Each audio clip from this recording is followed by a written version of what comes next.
A reflexão sobre os requisitos para a liderança do futuro parte desses elementos, porém não se esgota neles. Diversos líderes não tiveram a visão dessa demanda estendida e, mesmo sendo reconhecidos por desenvolverem as competências básicas, não foram capazes de perceber as transformações no ambiente. Como resultado, eles não conseguiram adequar suas organizações ao ambiente. Todos aqui se lembram da Kodak. A Kodak era líder mundial em fotografia, em filme fotográfico. Inclusive teve um cientista na Kodak que inventou a máquina digital, mas a resolução da máquina é 0,01 megapixel. E essa resolução deixava a imagem muito ruim. Então, os acionistas da Kodak não colocaram energia, foco, fé e dinheiro nessa invenção. Mas a lei de Moore, ela preconizava que a cada ano essa capacidade ia dobrar. O que é isso?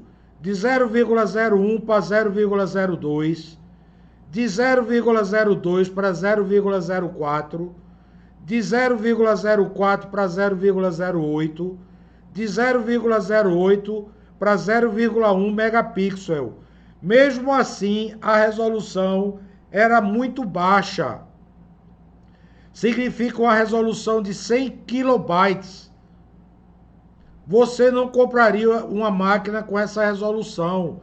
Então, precisaram de anos para que a máquina chegasse a uma resolução de 2 megapixels, que já era uma resolução razoável. Mas durante esse processo de evolução da fotografia, que era a capacidade dos componentes eletrônicos evoluírem, capacidade dos microprocessadores, capacidade de redução do tamanho da máquina para tornar a máquina viável de você manusear, o projeto foi abortado. Só que quando o projeto foi abortado, outros fabricantes de máquinas lançaram máquinas com a alta resolução, passados 10 anos desse primeiro projeto. Aí já ficou tarde para a Kodak retomar o projeto. O que aconteceu com a Kodak? Faliu. Faliu por quê? Porque não teve um pensamento exponencial. Ele estava pensando no momento. Aí você tem o exemplo da Blockbuster, a maior rede de franquia de filmes e CDs da Terra. A Blockbuster não pensou que uma empresa, uma startup chamada Netflix, apesar de ainda alugar filmes, mas ela tinha um diferencial. Ela levava o filme na casa do cliente em forma de CD e ia buscar. O grande inconveniente das locadoras era você ter que ir na locadora e depois você ter que ir devolver. E caso não devolvesse em dia, você pagava uma alta multa.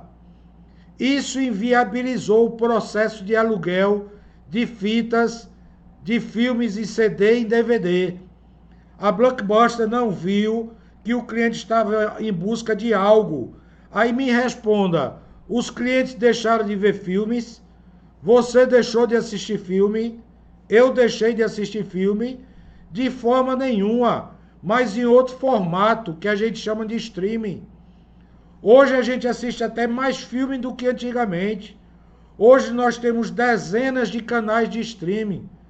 Temos Netflix, Paramount, Disney+, Prime Video, Globoplay, todos os canais de internet oferecem canais de streaming e que você nem paga pelo aluguel do filme, você paga por uma taxa mensal que é muito baixa e tem acesso a milhares de títulos. O que isso fez? Quebrou a Blockbuster. Acima você tem um celular Motorola, o TAC 50, eu tive esse celular.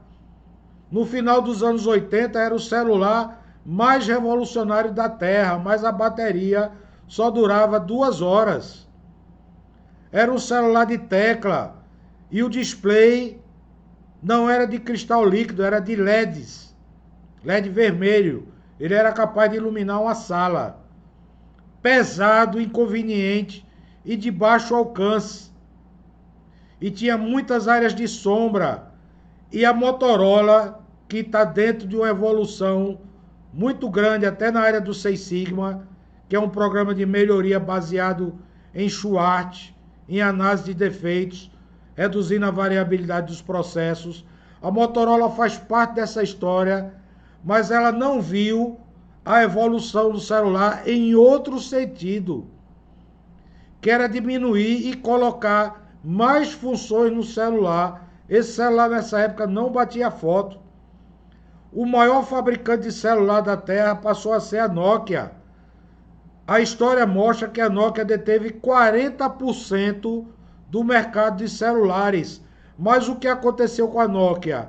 Também faliu. Enquanto que a Apple estava desenvolvendo um celular revolucionário, com funções na própria tela, a Nokia continuava investindo, continuava desenvolvendo o celular à tecla.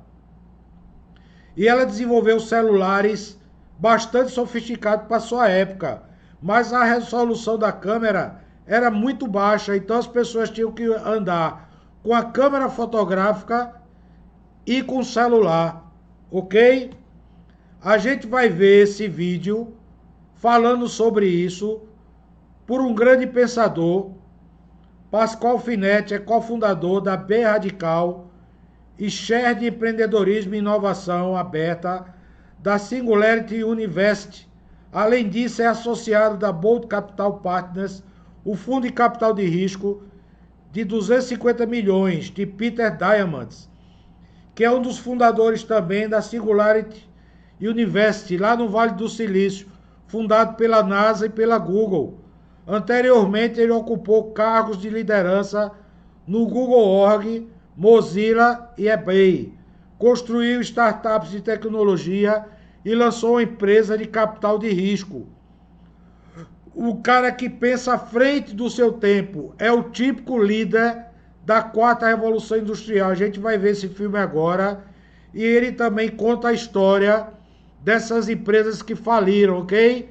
Esse vídeo é muito interessante, muito importante, que você não pule. Vamos em frente, gente. Boa noite, Pascal. Thank you so much for having me. I am so excited, and this is a true honor and a pleasure to be here with you today. Here's the most important thing I can tell you about the future, and that truly is that tomorrow will look dramatically different than today. So that's really everything you need to know about the future from my perspective. Until relatively recently, I told this story many, many times. I always said, like, at Singularity University, I said, like, tomorrow will look dramatically different than today. And people in the front row always kind of, they sat there and nodded friendly, but really they didn't believe it. And of course, we're now living in a world where this is very true. Here's what's happening in this interesting world. So we used to live in a world where we had 3 time horizons, the now, the next, and the beyond. The now is the stuff you do right now. The next is the stuff which is out there probably like 1 or 2 years from now. And then you've got the beyond. And the beyond is this interesting world of the future. And what COVID has done to us, and make no mistake, COVID is a terrible, terrible thing which happened to us on a personal level, on a societal level, on an economic level. But as a futurist, you get really excited about it because what it has done is it has taken the time horizons and has compressed them into a single point in time. What used to be the now and the next 2 different time horizons is now truly a singular point in time. The now and next happens right here, right now. And I think you all can feel this. So that being said, let me start you off with a quote. This is a quote from the author Ayn Rand. And I would have never thought I'm going to quote her. But Ayn Rand once said something very, very profound. She said, you can avoid reality, but you cannot avoid the consequences of avoiding reality. So with that being said, let's dig into the content.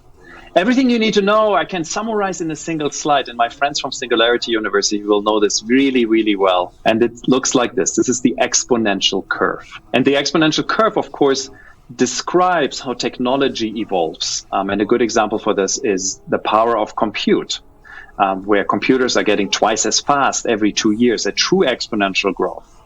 What the exponential curve shows us is this. If you're standing somewhere where this gentleman stands here, and you look to the past always feels flat and linear. It feels like nothing really has happened. When you have the ability to see the future is this weird, crazy land. Now, here's the important thing. There's a quote from Ernest Hemingway, which we like to use, and we now call this the Hemingway law of motion. And the quote is, as you can see, gradually and then suddenly.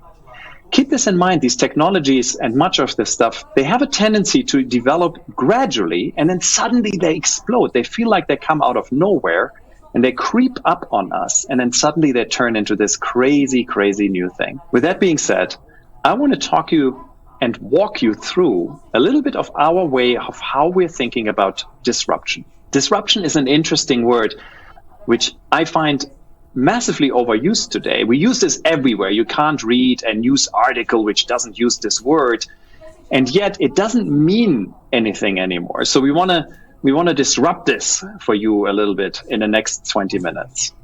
Here's how this works. This is the definition of the word disruption from a dictionary from 1913. And disruption is the state of being rent asunder or broken in pieces. It means you become irrelevant, or you're becoming broken. And that's a very good description of what disruption looks like. Now, when you think about disruption, you typically hear these following stories, and I'm pretty sure you heard of them.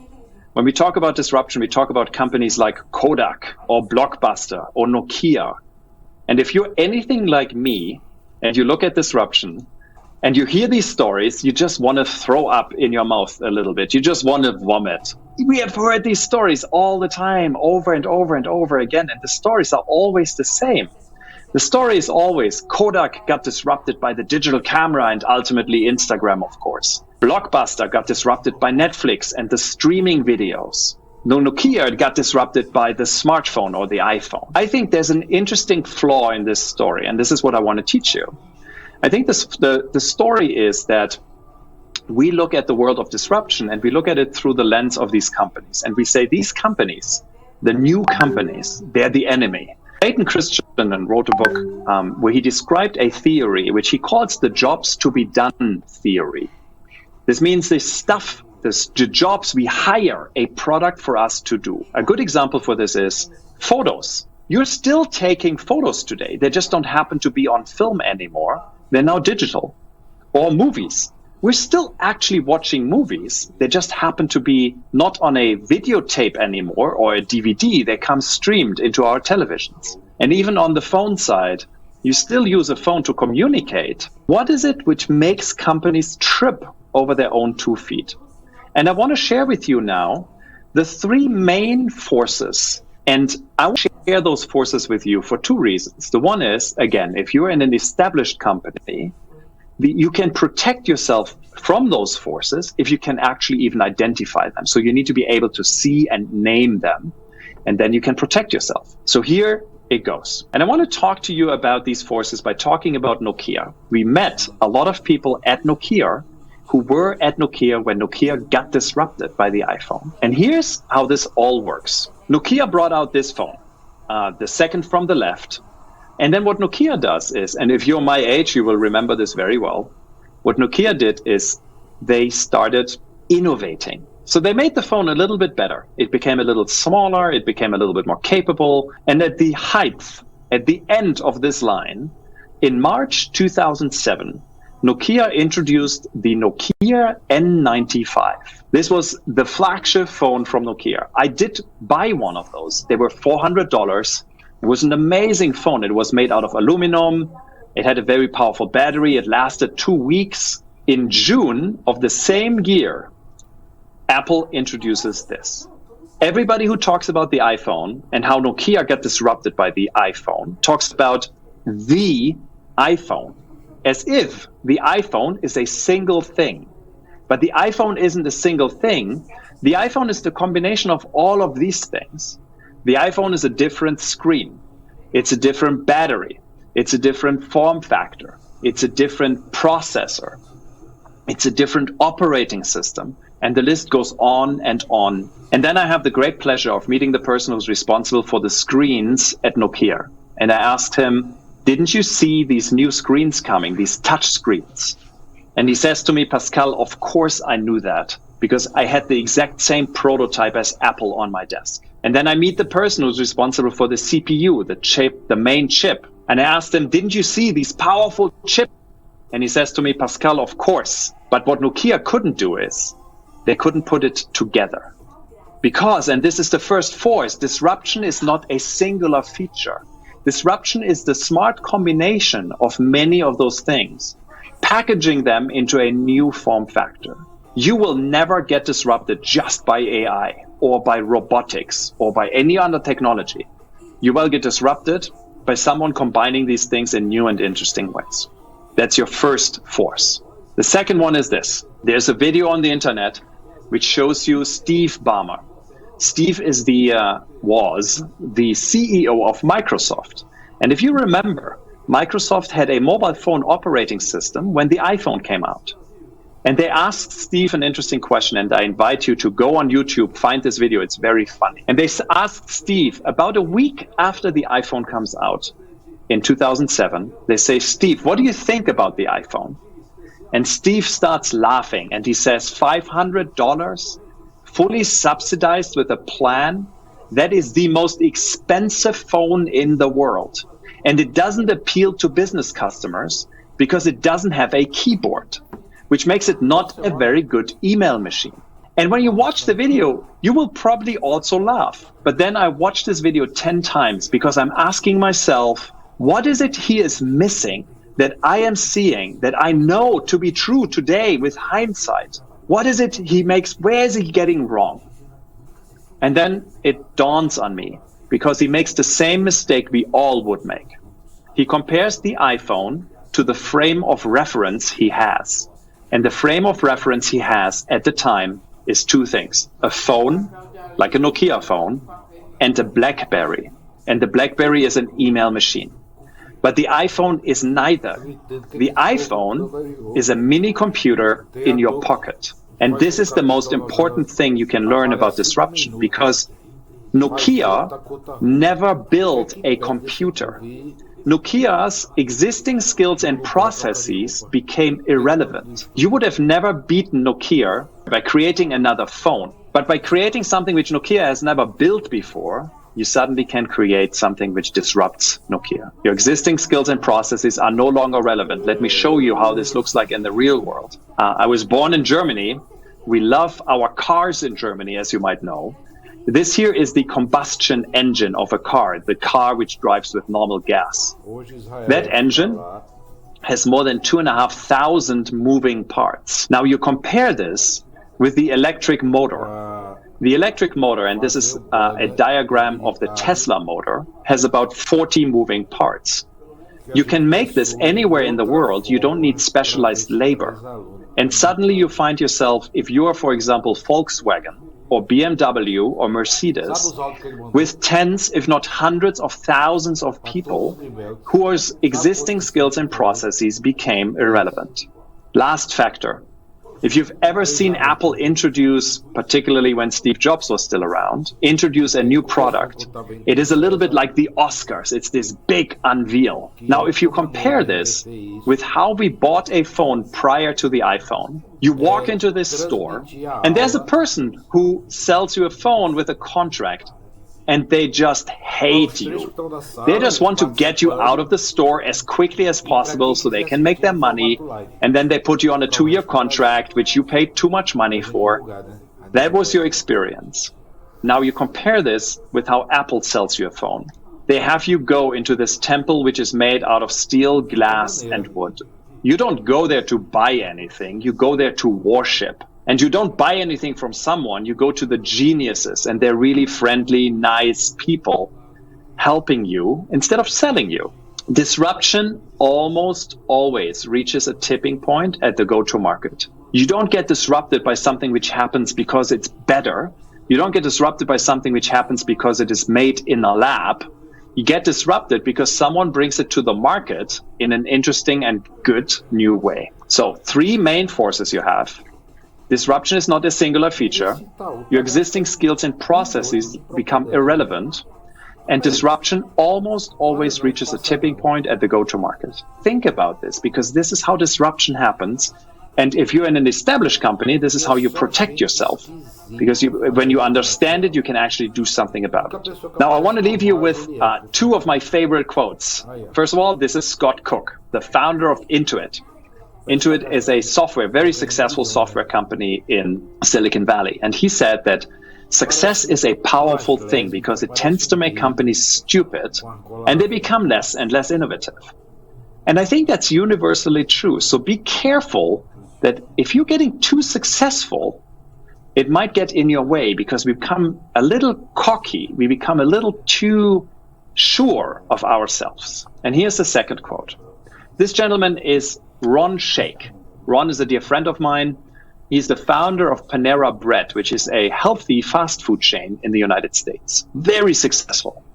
And I sat down with Ron to have dinner. And I asked him, Ron, how did you do this? And Ron gave me a very beautiful quote. He said, our approach has always been to discover today what will matter tomorrow, and then to transform our company into a future that is unfolding before us. And I think that's exactly what we have to do as leaders. We need to figure out what tomorrow looks like. And of course, our dear friends from HSM, Singularity Brazil, are here to do exactly this. Understanding what the future looks like, and then creating a story, a narrative around this future. And then once you have that, once you can see the future, then you can transform your company into that future, which is now unfolding in front of your eyes. My friends, this is what I had for you. I'm super curious about the conversation we're now having. If you want to be in touch, send a simple email to this email address. You will get back an email automatically with my personal contact details, my LinkedIn, as well as we share all our research very openly and we'll add you to our mailing list. So with that being said, thank you again for having me. It is an honor and a